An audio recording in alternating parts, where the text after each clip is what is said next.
আসসালামু আলাইকুম।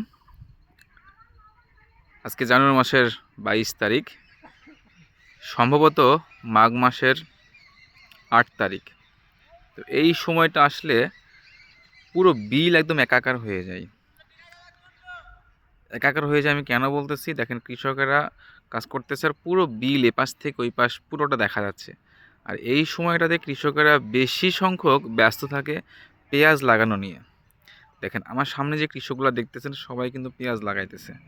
আর এই সময়টাতে ম্যাক্সিমাম কৃষক খেজুর গাছ পালি দিয়ে রাখে। তার কারণ তাদেরকে এই সময়টাতে পেঁয়াজ লাগানো কাজটা শেষ করতে হবে।